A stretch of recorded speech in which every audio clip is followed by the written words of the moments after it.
CMR shopping mall biggest festive ధమాకా గంటకు బహుమతులు గెలుచుకోండి. నమస్తే, నేను విజయ్. ఏపీలో ఇవాల్టి నుంచి కూడా కొత్త లిక్కర్ పాలసీ కోసం నోటిఫికేషన్ జారీ చేసింది ఏపీ గవర్నమెంట్. ఈ నెల 12వ తారీఖు నుంచి కూడా ఈ పాలసీ అమల్లోకి రాబోతుంది. దీనికి సంబంధించి కూడా ప్రత్యేకంగా అంటే ప్రభుత్వ మద్యం దుకాణాల స్థానంలో కొత్త ప్రైవేటుగా దుకాణాలను ఏర్పాటు చేయడం కోసం నోటిఫికేషన్ కూడా జారీ చేసింది. దానికి సంబంధించినటువంటి టెండర్ల అప్లికేషన్ని ఇవాల్టి నుంచి గవర్నమెంట్ స్వీకరించబోతుంది ఎక్సైజ్ శాఖ. దీనిపై విశ్లేషణ చేయడానికి మనతో పాటు ఉన్నారు పొలిటికల్ అనలిస్ట్ చందు శ్రీనివాస్ గారు. నమస్తే శ్రీనివాస్. నమస్కారం విజయ్ గారు. సో ముందుగా ఎవరైతే టీడీపీ జనసేన పార్టీకి సంబంధించినటువంటి అధినేతలు ప్రకటించిన విధంగానే పాత లిక్కర్ పాలసీని రద్దు చేస్తూ కొత్త లిక్కర్ పాలసీని తీసుకురాబోతున్నారు. సో ఒక రకంగా ఇది అంటే మద్యపాన ప్రియులు అనాలో లేదంటే ఒక రకంగా చెప్పాలంటే కల్తీ మద్యం రకరకాల ఆరోపణలు వచ్చాయి. సో దీన్ని ఎలా చూడాలి? మీరు ఒకరు మిస్ అయ్యారు, బీజేపీ కూడా కలిపి. బీజేపీ కూడా ఈ మూడు పార్టీలు, ఎందుకంటే గత ప్రభుత్వం వైసీపీ ప్రభుత్వం ఓడిపోయిన ఒక 5 ప్రధానమైన సంఘటనలో మద్యం పాలసీ కూడా ఒకటే. మద్య ప్రియులు ఎగనిస్ట్గా ఓటేశారు. ఎందుకంటే కల్తీ మద్యం తాగి చాలామంది ఊపిరితిత్తులు పాడైపోయి చనిపోయారు అనేది అందరికీ స్ప్రెడ్ అయిపోయింది. కూడా జరిగిందనే ఆరోపణలు కూడా వచ్చాయి. రకరకాల బ్రాండ్లు, కల్తీ మద్యం, దీంట్లో అనేక ఆరోపణలు, ప్రభుత్వ పెద్దల హస్తం ఉందని చెప్పి రకరకాల ఇది మనం చూసాం. అంటే గత ముఖ్యమంత్రి గారు నేను 5 సంవత్సరాల్లో దశల వారీగా మద్య నిషేధంతోనే ఎలక్షన్కి వెళ్తా అన్నాడు. కానీ అది ఊహించిన విధంగా దెబ్బతగిలింది. ఈ ప్రభుత్వం ఒక సిస్టమేటిక్ వేలో దానివల్ల ఏంటి, మద్యం దొరకపోతే తెలంగాణ బార్డర్కి వచ్చేసేసి ఇక్కడ మద్యం రేట్లు బాగా పెరిగిపోయి ఆదాయం ఎక్కువ వచ్చేది. ఆంధ్రప్రదేశ్లో ఆ పరిస్థితి ఉండేది కాదు. ఇప్పుడు నాణ్యమైన మద్యం అంటే ఒకటి 60 రూపాయలు ఖరీదైంది. గతంలో 150 రూపాయలు అన్నారు. 65 రూపాయల నుంచి స్టార్ట్ చేస్తామని చెప్పారు. నాణ్యమైన మద్యం ఇస్తాం, ఎక్కడ ఇబ్బంది పెట్టకుండా. ఒకవేళ కోరుకుంటే ఈ ప్రాంతంలో మాకు వద్దనుకుంటే అక్కడ మద్యం దుకాణాలు అని చెప్పి పవన్ కళ్యాణ్ గారు, చంద్రబాబు నాయుడు గారు, బీజేపీ పెద్దలు చెప్పారు. అందులో బీజేపీ పురంధేశ్వరి గారు అయితే మద్య దుకాణాల్లో ఈ కల్తీ మద్యం ఆ బాటిల్ని కూడా పగలగొట్టి ముందుకెళ్లారు. అంటే 3 పార్టీలు ఒకే విధానంతో వెళ్తున్నాయి. నూతన లిక్కర్ పాలసీ మీరు అన్నట్టు నిన్న అర్ధరాత్రి ఈ నోటిఫికేషన్ ఇచ్చారు. అంటే నిన్నటితో ముగిసిపోయింది.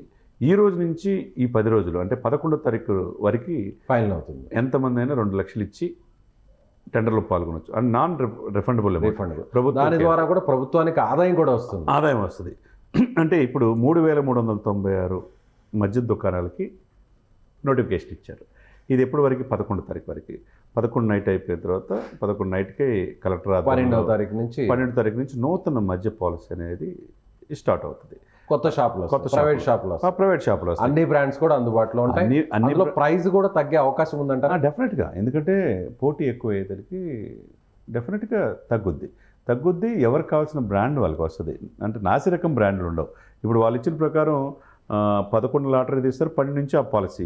ఈలోపు ఈ 10 రోజులు ఈ రోజు నుంచి అయిపోయింది కాబట్టి ప్రభుత్వమే నడుపుతుంది ఈ 10 రోజులు. ఇది కొత్త షాపులు వచ్చేదాకా. ఈ పాలసీలో అర్ధరాత్రి ఎక్సైజ్ శాఖ ఉత్తర్వులు నిన్న నైట్ ఇచ్చింది కాబట్టి ప్రధాన నగరాల్లో 12 ప్రీమియం షాప్స్, ఇక్కడ లిక్కర్ మార్ట్లు కూడా ఉన్నాయి. మనకు చూసాం చాలా వైన్ షాప్స్లో, వైన్ మార్ట్ లాగా లిక్కర్ మార్ట్లు కూడా వచ్చేస్తున్నాయి.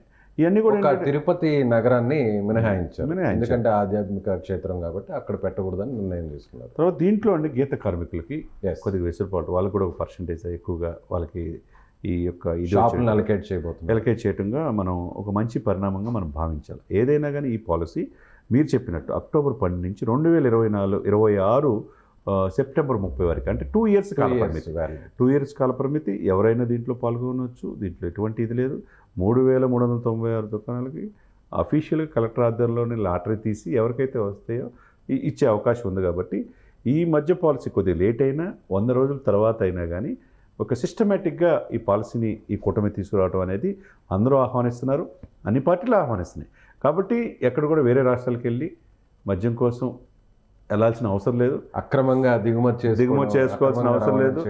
కాబట్టి ఇక్కడే సొంత రాష్ట్రంలోనే, ఆంధ్రప్రదేశ్లోనే నాణ్యమైన మద్య ప్రియులకి దొరికే అవకాశం స్పష్టంగా కనపడుతుంది. మద్యపానం హానికరమైనప్పటికీ కూడా అధినేతలు చాలాసార్లు చెప్పారు. చంద్రబాబు గారు కానీ, మీరు అన్నట్టు పురంధరేశ్వరి గారు కానీ, పవన్ కళ్యాణ్ గారు కానీ. ఎందుకంటే కొంతమంది పని చేయడం వల్ల, అలసిపోవడం వల్ల మద్యం తీసుకునే అలవాటు ఉంటుంది. వాళ్ళకి ఒక నాణ్యత కలిగినటువంటి మద్యాన్ని అందుబాటులో తీసుకొస్తున్నాం. అలాగే అన్ని బ్రాండ్స్ని కూడా తీసుకొస్తూ ఉంటారు. సో ఇప్పటి నుంచి అవన్నీ కూడా అందుబాటులో ఉంటాయి. డెఫినెట్గా ఇప్పుడు ఒకటండి, వాళ్ళకి ఇప్పుడు కొంతమంది డాక్టర్లు కూడా అకేషనల్గా తీసుకుంటే తప్పు లేదంటారు, గుండెకి కూడా మంచిది వైన్ తీసుకోవాలంటారు. ఏదైనా కానీ మద్యం మనం మందు తాగుతాం అనుకోండి, అది మనల్ని తాగినప్పుడు ఇబ్బంది, మనం తాగినంత వరకు ఇబ్బంది ఉండదు. అది మనల్ని తాగినప్పుడు ఇబ్బంది, రకరకాల గొడవలు, ఆరోగ్యం పాడైపోవటం, ఊపిరితిత్తులు పాడైపోవటం, డాక్టర్ల దగ్గరికి వెళ్తాం, ఇవన్నీ కూడా జరుగుతాయి. క్యాన్సర్లు ఇవన్నీ రకరకాలు వస్తాయి. మనం కరెక్ట్గా ఉన్నాం అనుకోండి, ఏదైనా లిమిట్లో ఉండాలి. ఆ పాయింట్ ఆఫ్ వ్యూలో అది కొంత దానికి అలవాటు పడిన వాళ్ళు ఎమ్మటే మానుకోవడం కష్టం.